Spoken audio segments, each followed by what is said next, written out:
Allah'tan gözünden. Anne?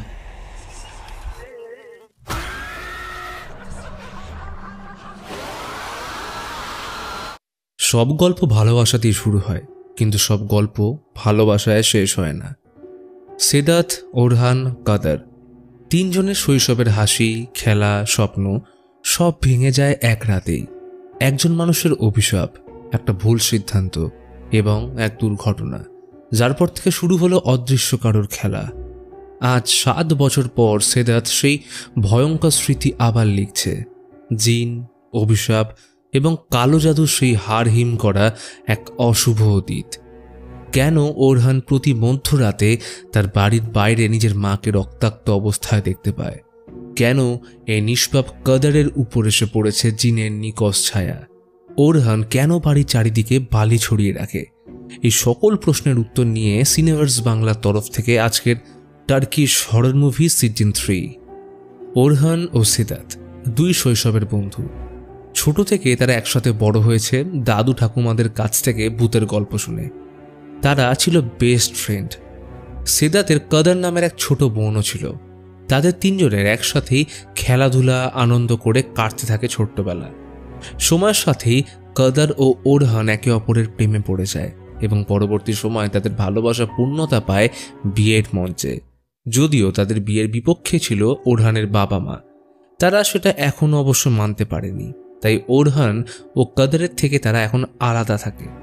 আজ সিদ্ধার্থ স্মৃতিচারণ করতে থাকে তাদের পুরনো সুন্দর দিনগুলো।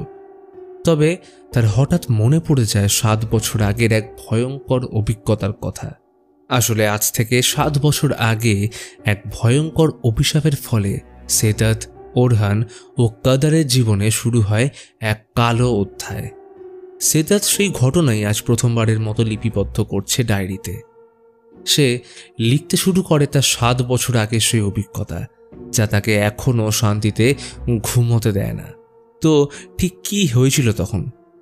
সিদ্ধার্থ ও ওরহান দুই শৈশবের বন্ধু একসাথে একটা এক্সপ্লোসিভ মেটেরিয়াল কারখানা শুরু করেছিল। সবকিছু ঠিকঠাকই চলছিল তাদের ব্যবসায়। ইতিমধ্যে একদিন হালিল নামের এক শ্রমিক কারখানায় ধূমপান করলে অসাবধানতা বশত সিগারেটের আগুন ছড়িয়ে যায় কারখানার একাংশে। পুড়ে ছারকার হয়ে যায় বেশ কিছু মালপত্র। তবে সেই আগুন যদি পুরো কারখানায় ছড়িয়ে পড়তো তাহলে হয়তো আরও অনেক বড় ক্ষতি হতে পারত। হালিলকে এর আগেও কয়েকবার কারখানায় ধূমপান করতে বারণ করা হয়েছিল, তবে সে এইবারেও কথা শোনেনি। তাই ওরহান রেগে তাকে চাকরি থেকে বরখাস্ত করে। হালিল তাকে বারবার অনুরোধ করে যে তার ব্যাংকে অনেক লোন নেওয়া আছে, সেগুলো শোধ করতে না পারলে তার জীবন শেষ হয়ে যাবে। তবে ওরহান তার কোনো অনুরোধ না শুনে তাকে তার সমস্ত জিনিস নিয়ে বেরিয়ে যেতে বলে। রাতে ওরহান ও কাদার ডিনার সেরে বাড়ির পাশে একটা গাছের তলায় যায় একান্তে কিছু সময় কাটানোর জন্য। এই গাছটাকে তারা লাকি মনে করে, কারণ এই গাছ তাদের জীবনে এর আগেও অনেক সৌভাগ্য বয়ে এনেছে। তাই এর নিচে বসে কাদার ওরহানকে তাদের জীবনের সব থেকে খুশির খবরটা দেয়। সে বলে যে ওরহান খুব তাড়াতাড়ি বাবা হতে চলেছে এবং কাল সে সিদ্ধার্থের সাথে শহরে যাবে চেকআপের জন্য। এই খবর শুনে ওরহান প্রচণ্ড খুশি হয়। তবে এই রাতেই একদিকে যখন ওরহান আনন্দে আত্মহারা, তখন অন্যদিকে হালিলের জীবন ধীরে ধীরে নিভতে শুরু করেছে। চাকরি চলে যাওয়ার সাথে লোনের বোঝার ভার নিতে না পেরে সে নিজেকে শেষ করে দেয়। পরের দিন সকালে হালিলের মারা যাওয়ার খবর পেয়ে তার স্ত্রী আয়েশা কারখানার বাইরে এসে কান্নাকাটি করতে থাকে। ওরহান বাইরে এসে তাকে বোঝানোর চেষ্টা করতে থাকলে তার স্ত্রী তাকেই স্বামীর মৃত্যুর জন্য দায়ী করে অভিশাপ দেয় যে তার আগামী জীবন এই কারখানার কালো মাটির মতোই অন্ধকার হয়ে যাবে। এই কথা শুনে ওরহান অনেক কষ্টে কাঁদতে থাকে। অপরদিকে সিদ্ধার্থ তার ছেলে মেহমাত ও কাদারকে নিয়ে শহরের হসপিটালের দিকে চেকআপের জন্য রওনা দেয়। মেহমাতের মা অনেকদিন আগেই মারা গেছেন, তাই কাদার তাকে নিজের ছেলের মতোই ভালোবাসে। হঠাৎ সিদ্ধার্থের ফোনে ওরহানের কল এলে হালিলের মৃত্যুর খবর পেয়ে সিদ্ধার্থ চমকে যায় এবং সে দ্রুত কারখানায় ফিরে যাওয়ার জন্য লুকিং গ্লাস না দেখেই গাড়ি ঘোরাতে গেলে সামনে থেকে একটা বিশাল ট্রাক এসে তাদের গাড়িতে ধাক্কা মারে। দুর্ঘটনার ফলে মেহমাত প্যারালাইজ হয়ে যায়, সে কোনো কথা বলতে পারে না এবং কাদার অ্যামনেশিয়ায় ভুগে তার স্মৃতি হারিয়ে ফেলে। তবে সিদ্ধার্থ গাড়ির সামনে থাকায় তার সেরকম কোনো চোট লাগে না। এই দুর্ঘটনার পর কয়েক মাস কেটে গেছে। এক রাতে কাদার সোফায় ঘুমিয়ে থাকার সময় ওরহানের মনে পড়তে থাকে তাদের একসাথে কাটানো পুরনো দিনগুলো। কারণ এখন তো কাদারের সেই সব দিনের কথা আর কিছুই মনে নেই। এমন সময় কাদারের ঘুম ভেঙে যায়। চোখের সামনে উজ্জ্বল আলো সে সহ্য করতে পারছে না। ওরহান ঘরের সব আলো বন্ধ করে মোমবাতি জ্বালিয়ে দেয়। তখনই সেদাত কল করে, তবে সে কল রিসিভ করল না। আসলে দুর্ঘটনার পর থেকেই ওরহান সব কিছুর জন্য সেদাতকে দোষারোপ করে তার সাথে যোগাযোগ বন্ধ করে দিয়েছে। না তার কল রিসিভ করে আর না তাকে তাদের বাড়িতে আসতে দেয়। এমনকি সেদাত প্রায় সময় রাতের দিকে তার বাড়ির সামনে এসে দাঁড়িয়ে থাকে। ওরহান তাকে দেখেও কিন্তু দরজা খোলে না। তাই বন্ধুর থেকে প্রত্যাখ্যান হয়ে সেদাত মনে দুঃখে চলে যায় তার স্ত্রীর কবরে। তার স্ত্রী মেলেক মারা যাওয়ার আগে সেদাতকে বারবার বলেছিল সে যেন মেহমাতকে সব সময় আগলে রাখে। তবে আজ সেদাত তার কথা রাখতে পারেনি। তাদের ছেলে এখন অসুস্থ, তাই সে তার স্ত্রীর কাছে বারবার ক্ষমা চাইতে থাকে। সেদাত বাড়ি ফিরে মেহমাতের রুমে গেলে সে একটা অদ্ভুত কিছুর উপস্থিতি টের পায়। হঠাৎ দেখে রুমের মধ্যে যেন ভূমিকম্পের সৃষ্টি হয়েছে। সব কিছু টালমাটাল অবস্থা, বাইরে আচমকা ঝড় উঠেছে। তখনই হঠাৎ পাশের রুম থেকে এক অদ্ভুত ভয়ঙ্কর আওয়াজ ভেসে আসলে সেখানে গিয়ে মেঝের মধ্যে কিছু সাংকেতিক লেখা দেখতে পেলে সেদাত প্রচণ্ড ভয় পেয়ে যায়। এমন সময় তার মা রুমে ঢুকে লাইট জ্বালিয়ে দিলে লেখাগুলোকে আর দেখা যায় না। সেদাত এই ঘটনার কিছুই বুঝতে পারল না। এদিকে কাদার মাঝরাতে বাড়ির ডাইনিং হলের একটা রুম থেকে ফিসফিসানির আওয়াজ শুনতে পেলে সেটাকে ফলো করে রুমের সামনে এসে দেখে ওই রুমটা লক করা আর রুমের বাইরে একটা তাবিজ বাঁধা রয়েছে। রুম লক দেখে কাদার রুমটা খোলার জন্য জোরে জোরে ধাক্কা দিলে কাদারের মুখ হঠাৎ করে বিকৃত হয়ে প্রেতাত্মায় পরিণত হয়। আর সাথে সাথেই পুরো রুম কাঁপতে থাকলে সেখানে উপস্থিত হয় ওরহান। কাদার তাকে জিজ্ঞেস করে, এখানে কি আছে? এই রুমটা কেন লক?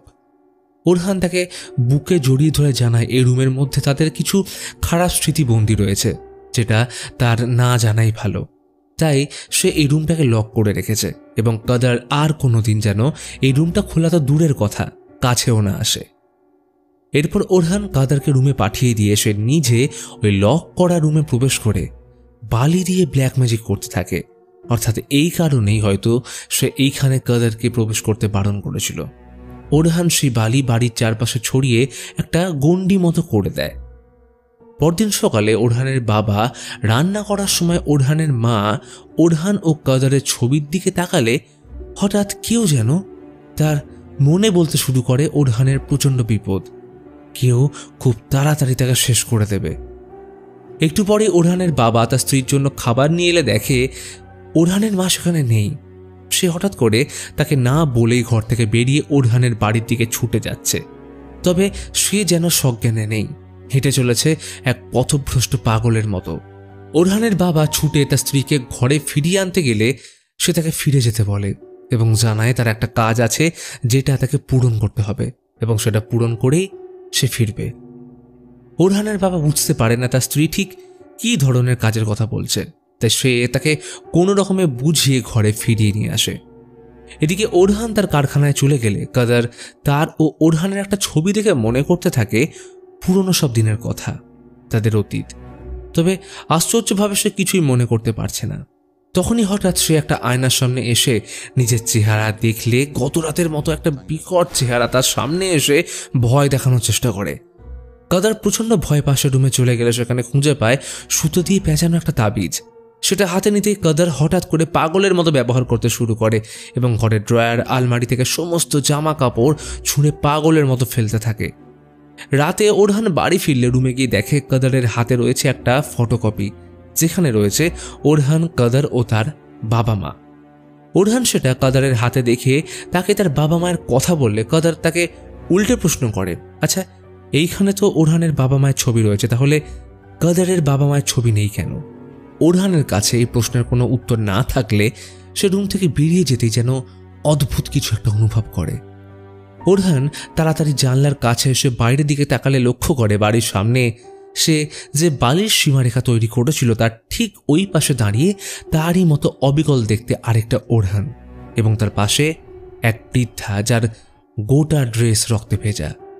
এই দৃশ্য দেখে ওরহান বাড়ি থেকে বেরিয়ে একটা ছাগলকে মেরে তার মাথার পাশে দুটো তাবিজ রেখে তাকে বাড়ির সামনের একটা জায়গায় কবর দেয়। দূর থেকে সেদাত এইসব দেখতে পেলে সে ওরহানকে জিজ্ঞেস করে, আরে এসব কি করছো? তবে ওরহান তাকে কোনো প্রশ্নের উত্তর না দিয়ে ঘরে চলে যায়। ঘরে ফিরে এসে কাদারকে বলে তার অনুমতি ছাড়া কাদার যেন কোনো দিন ঘর থেকে না বেরোয়, কারণ সে তাকে প্রচণ্ড ভালোবাসে আর তাকে আরেকবার হারানোর মতো শক্তি ওরহানের নেই। মাঝরাতে কাদার ঘুমিয়ে পড়লে ওরহান আবার সেই লক করা রুমে এসে ব্ল্যাক ম্যাজিক শুরু করে। তবে দেখা যায় সে তার ভালোবাসা কাদারের উপরেই ব্ল্যাক ম্যাজিক করছে। সে কাদারের একটা ছবি নিয়ে তার 2 চোখ ফুটো করে ফটোর পিছনে কিছু একটা লিখে সেটাকে মোমবাতির আগুনে জ্বালিয়ে দেয়। অন্যদিকে সেদাত বাড়ি ফিরে ঘুমোতে গেলে ঘুমের মাঝে এসে হঠাৎ জেগে ওঠে। সে লক্ষ্য করে মেহমাত তার বেডে নেই, কিন্তু সে তো নড়তে চড়তে পারে না। তাহলে সেদাত তাকে খোঁজার জন্য পাশের রুমে গেলে দেখে মেহমাতের হুইল চেয়ারে বসে রয়েছে তার মা। তবে তার মায়ের চেহারা অন্যরকম, বিভৎস এবং ভয়ঙ্কর।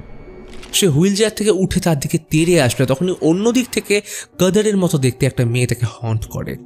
এর সাথেই সেদাত চমকে উঠেও আসে। আসলে এই পুরো ঘটনায় ছিল তার স্বপ্ন।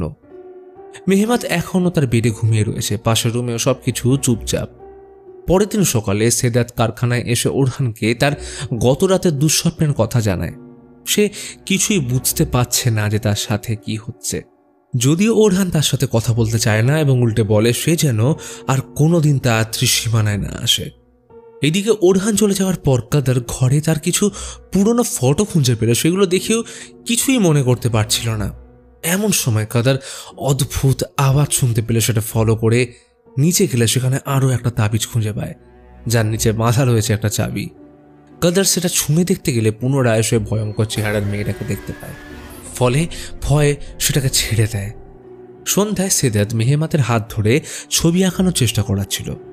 তখনই কেউ বাড়ির দরজা নক করতে থাকে অনবরত। সে বাইরে গেলে কাউকে দেখতে পায় না। অবাক হয়ে সে রুমে ফিরে এলে দেখে মেহমাত তার হুইল চেয়ার থেকে উঠে দাঁড়িয়ে দেওয়ালে এক অদ্ভুত মেয়ে ছবি আঁকছে, যার গলায় একটা বড় তাবিজ।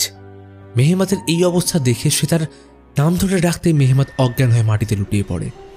এদিকে আজও ওরহান সেই লক করা রুমে এসে বাবা মায়ের উপর ব্ল্যাক ম্যাজিক করতে শুরু করে। সে একটা কাগজে কিছু লিখে সেটাকে তার বাবা মায়ের একটা ফটোর সাথে জড়িয়ে চলে যায় বাবা মায়ের কাছে। অনেকদিন পর ওরহানকে দেখে বাবা মা খুব খুশি। তবে ওরহান এখানে এসেছে অন্য এক উদ্দেশ্যে। সে তাদের অজান্তে বাড়ির আয়নার পিছনে আটকে দেয় সেই কাগজটা। অন্যদিকে সেদাত সারাদিনের এত অদ্ভুত ঘটনা ও প্রেশার থেকে একটু রিলিফের জন্য বাড়ির বাইরে সিগারেটের ধোঁয়ায় টান দিলে তার মা এসে বলে তাদের বাড়িতে যে সমস্ত ঘটনা হচ্ছে এগুলো সাধারণ নয়। তার একবার উচিত এই নিয়ে ভেসেল হুজুরের সাথে যোগাযোগ করা, হয়তো সে এর সমাধান করতে পারবে। তবে সেদাত কিছুতেই ভেসেল হুজুরের কাছে যেতে রাজি নয়। এই জানিয়ে ঘরে ঢুকলে পুরো অবাক, দেখে তার মা দিব্যি সোফাতে বসে রয়েছে। তাহলে এখন প্রশ্ন, একটু আগে বাইরে যে তাকে হুজুরের কাছে যেতে বলেছিল সে কে? ওরহান তার বাবার বাড়ি থেকে ফিরে কাদারকে ডাকতে থাকলে কাদার এসে দরজা খুললে দেখে ওরহান তাকে নিয়ে বাইরে যেতে চাইছে। ওরহানের ইশারা অনুযায়ী সে তার সাথে লাকি গাছের দিকে যেতে থাকলে মাঝপথে হঠাৎ দেখে তার পাশে ওরহান নেই। সে ভয়ে ওরহানের নাম ধরে চিৎকার করতে থাকলে তাকে খুঁজে না পেয়ে সেই গাছের দিকে এগোতে থাকলে দেখে গাছের নিচে পড়ে রয়েছে সাদা কাপড়ে জড়ানো 3টে লাশ। আর ওরহান তাদের মধ্যে একজনের সাদা কাপড় খোলার চেষ্টা করতে থাকলে কাদার সেই লাশের ভয়ানক মুখটা দেখে চিৎকার করে ওঠে। আর তখনই ওরহানের ঘুম ভাঙলে দেখে কাদার নিজেই নিজের গলা চিপে শ্বাসরোধ করার চেষ্টা করছে। ওকে তাড়াতাড়ি ঘুম ভাঙিয়ে ওরহান জড়িয়ে ধরল। আসলে এই পুরো ঘটনাটাই ছিল কাদারের দুঃস্বপ্ন। সকালে সেদাত কাজে গেলে কাদির নামের একজন সহকর্মী এসে তার কাছ থেকে জানতে চায় কিছুদিন ধরে সেদাত অদ্ভুত ব্যবহার কেন করছে, সবকিছু ঠিক আছে তো? তখন সেদাত তার সাথে ঘটে যাওয়া সেই সব দুঃস্বপ্নের কথা জানালে কাদির বলে 1 বছর আগে তার স্ত্রীও রাতে ঘুমোতে পারত না। প্রতি রাতে তাকে দুঃস্বপ্ন ঘিরে ধরত। সে জানতে পারে তার স্ত্রীর উপর একটা জিন ভর করেছিল, আর এই সূত্রে তারা ভেসেল হুজুরের কাছে গেলে তার স্ত্রী ঠিক হয়ে যায়। এটা শুনে সেদাত ঠিক করে সেও মেহমাতকে নিয়ে ভেসেল হুজুরের কাছে যাবে। সেদাত বাড়ি ফিরলে মা জানায় কাদিরের স্ত্রী তাদের বাড়ি এসে তাকে জানিয়েছে যে ভেসেল হুজুর মেহমাত ও সেদাতের জন্য অপেক্ষা করে আছে, তাই তারা আজ রাতেই যেন ওনার সাথে দেখা করে। তাই রাতে সেদাত মেহমাতকে নিয়ে ভেসেল হুজুরের বাড়ি গেলে সে একটা কাগজের মধ্যে কিছু লিখে সেটাকে একটা জলভর্তি জারের মধ্যে ফেলে হুজুর সেদাতকে জানায় যে সে হয়তো ভেসেল হুজুরকে সেই রকমভাবে চেনে না, তবে হুজুর কাল রাত থেকেই জানতো যে তারা আসবে। সেদাত তো কিছুই বুঝতে পারে না, সে কিভাবে আগে থেকে জানলো যে তারা আসছে। এই নিয়ে হুজুরকে প্রশ্ন করলে সে জানায় কোরআনে বলা আছে আল্লাহ এই দুনিয়া সৃষ্টির সময় মানুষের মতোই শয়তান, ফেরেশতা ও জিনদের সৃষ্টি করেছিল। জিনদের মধ্যেও কিছু ভালো এবং খারাপ আছে, এবং এখন মেহমাত ও সেদাত দুজনকেই এখন এমনই এক জিন ভর করেছে। তাই ভেসেল হুজুরকে বলছিল যে সেদাত তার ছেলেকে নিয়ে এখানে আসবে, আর মেহমাত যেহেতু সেদাতের চেয়ে ছোট ও দুর্বল, তাই জিনেরা তার শরীর ব্যবহার করে সেদাতকে এত দিন ধরে বোঝাতে চাইছিল যে ভেসেল হুজুরের কাছে আসতে। তাদের উদ্দেশ্য একটাই, তারা সেদাতকে দিয়ে একটা কাজ করাতে চায়। এইসব শুনে সেদাত ভয় পেয়ে গেলে হুজুরকে তাদের জিনেদের হাত থেকে বাঁচাতে অনুরোধ করতে থাকে। হুজুর তাদের আশ্বস্ত করে বলে জিনরা সেদাতকে দিয়ে কি কাজ করাতে চায় সেটা এখনও সে জানে না। এটা জানার জন্য তাকে অন্য একজনের সাহায্য নিতে হবে, তাই সে তার ছেলেকে নিয়ে কাল বিকেলে আসতে বলে। এদিকে ওরহানের মা রাতে হঠাৎ ঘুম ভেঙে উঠে একটা কাঁচি নিয়ে আয়নার কাছে গিয়ে ওরহান তার মন্ত্র পড়া কাগজটা কেটে টয়লেটে ফ্লাশ করে দেয় এবং তার রুমে ফিরে এসে একটা চেয়ারে বসে কাঁদতে থাকে। তখনই ওরহানের বাবার ঘুম ভাঙে, সে তাকে চেয়ার থেকে উঠিয়ে পুনরায় ঘুম পাড়িয়ে দেয়। সেদিন সকালে অনেকদিন পর সেদাতের জীবনে কিছু ভালো ঘটনা ঘটল। সে কারখানায় কাজে এলে ওরহান তার সাথে দেখা করে। তার আগের খারাপ ব্যবহারের জন্য অনেকবার ক্ষমা চেয়ে মেহমাত ও সেদাতকে ডিনারের জন্য আমন্ত্রণ করে। সেদাত ওরহানের ব্যবহার থেকে কিছুটা অবাক হওয়ার সাথে খুশি হয়। বিকেলে সেদাত তার ছেলেকে নিয়ে পুনরায় হুজুরের বাড়ি গেলে তারা দেখে সেখানে কেসভার নামের আরও এক মহিলা হুজুরের সাথে দেখা করতে এসছে। আসলে জিনদের উদ্দেশ্য কি সেটা জানার জন্য কেসভার মিডিয়াম হয়ে ভেসেল হুজুরকে সাহায্য করছে। জিনদের উদ্দেশ্য জানতে পারলে হুজুর একটা তাবিজকে স্টোভের মধ্যে রেখে গরম করতে শুরু করলে হুজুর সেদাতকে নির্দেশ দেয় সে এখন যা বলবে সেইটাই যেন সেদাত রিপিট করে। হুজুরের কথা মতো দুজনেই মন্ত্র পড়তে লাগলে হঠাৎ কেসভার অদ্ভুত ব্যবহার করতে শুরু করে। হুজুর সেদাতকে বলে আমরা জিনদের সাথে কথা বলতে কখনোই পারবো না, শুধুমাত্র তাদের ইশারা বুঝতে পারি। সে তাকে আরও বলে যে সেদাত এতদিন ধরে এমন একটা ঘরে প্রতি রাতে যায় যেখানে তাকে ঢুকতে দেওয়া হয় না। জিনেরা সেই বাড়িতে সেদাতকে দিয়ে কিছু একটা করাতে চায়। হুজুর জানায় আজ পুরো রাত সেদাত যেন মেহমাতের রুমে জেগে থাকে। জিনেরা যে কোনোভাবে মেহমাত ও তার মায়ের মাধ্যমে তাকে একটা ইশারা দেবে। সেই ইশারা বুঝে সেদাত যেন সেই ঘরে যায় এবং সেখানে কোথাও একটা বড় তাবিজ রাখা আছে। সেদাতের কাজ সেই বড় তাবিজটা উদ্ধার করে সেটাকে পুড়িয়ে নষ্ট করে দেওয়া। তবে সেটা মোটেই সহজ হবে না, কারণ ওই তাবিজ পোড়ানোর সময় তাকে অনেক ভয়ঙ্কর জিনিসের সম্মুখীন হতে হবে। তবে সে যেন কোনোভাবেই ভয় না পায়। হুজুরের কথা বুঝতে পেরে তারা চুপচাপ বাড়ি চলে আসে, কারণ সেদাত বুঝে গেছে ওই বাড়িটা হচ্ছে ওরহানের। এদিকে রাত হয়ে এলে ওরহানের মা সম্পূর্ণ পাগল হয়ে যায়। সে রাতে বাড়ি থেকে বেরিয়ে একটা বড় পাথর তুলে এনে স্বামীর মাথা থেঁতলে দিলে তখনই ওরহানের ঘুম ভাঙে। তবে এটা দুঃস্বপ্ন নাকি সত্যি তা জানার জন্য বাড়িতে ফোন করলে তার মা কল রিসিভ করে ওরহানকে তাড়াতাড়ি তাদের ঘরে আসতে বলে। তার মা আরও বলে যে জিনেরা তার বাবাকে মেরে ফেলেছে এবং এইবার তাকেও মারার চেষ্টা করছে। অর্থাৎ ওরহান একটু আগে যেটা দেখেছে সেটা কোনোভাবে দুঃস্বপ্ন নয়। তাই ওরহান মাকে বাঁচাতে তাদের বাড়ির পথে রওনা দেয়। এদিকে হুজুরের কথা মতো সেদাত মেহমাতের রুমে অপেক্ষা করে ঘুমিয়ে পড়লে কিছুক্ষণের মধ্যে স্বপ্নে দেখে মেহমাত বাড়ির বাইরে একটা বালতি নিয়ে খেলছে আর এবং এর সাথে একটা অদ্ভুত আওয়াজ আসছে। এতে তার ঘুম ভাঙলে দেখে মেহমাত ঘুমিয়ে থাকলেও তার হাত অনবরত নড়ছে। এছাড়াও মেহমাত তার বাবাকে বারবার কাদারকে রক্ষা করতে বলছে। তখনই সেদাতের মা এসেও তাকে একই কথা বলে কাদারকে রক্ষা করা। সেদাত বুঝতে পারে এটাই হচ্ছে জিনদের সেই সংকেত, যার জন্য সে এতক্ষণ ধরে অপেক্ষা করছিল। সংকেত পাওয়ার সাথে সাথে সেদাত ওরহানের বাড়ির উদ্দেশ্যে বেরিয়ে যায়। ওদিকে ওরহান কাদারকে বাড়িতে একা রেখে তার মায়ের বাড়িতে গিয়ে দেখে খাটে পড়ে রয়েছে তার বাবার মৃতদেহ, তবে তার মা কোথাও নেই।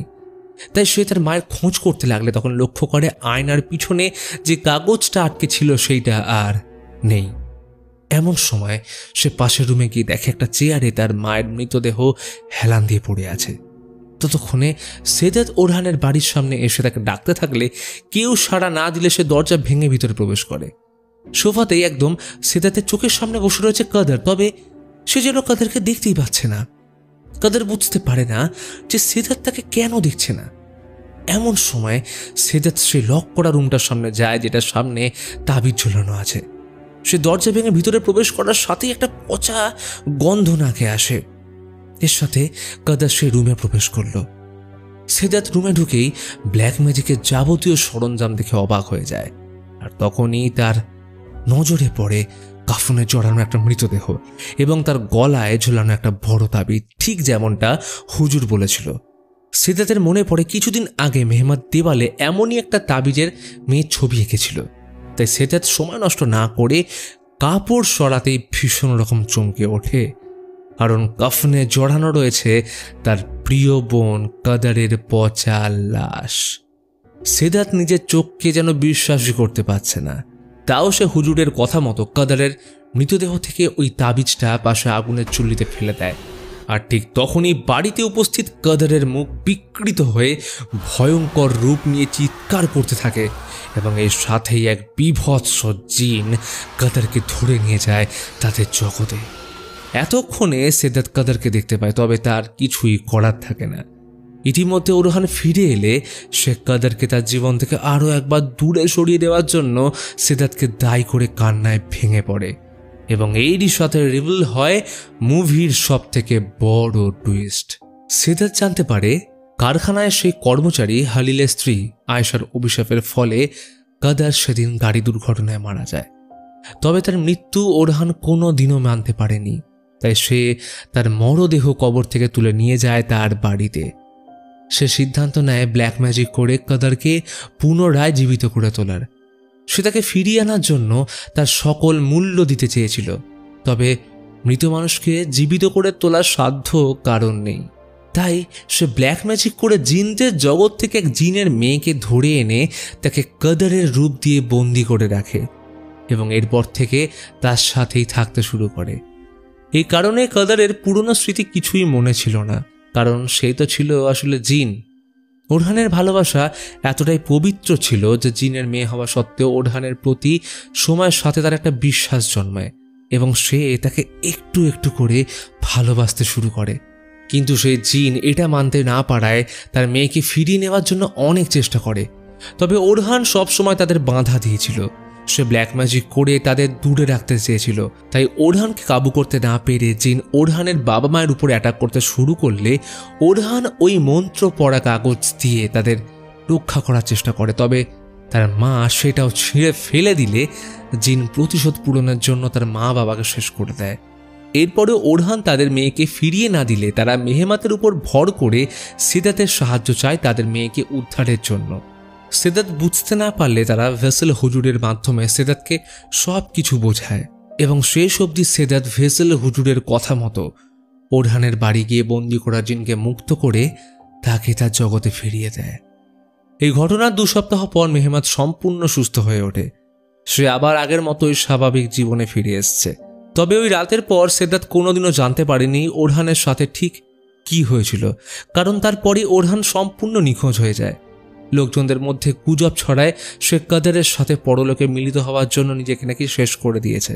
আবার অনেকে বলে সে হয়তো অনেক দূরে কোথাও চলে গেছে এবং এরই সাথে শেষ হয় সেদাতের ডায়েরি লিখন।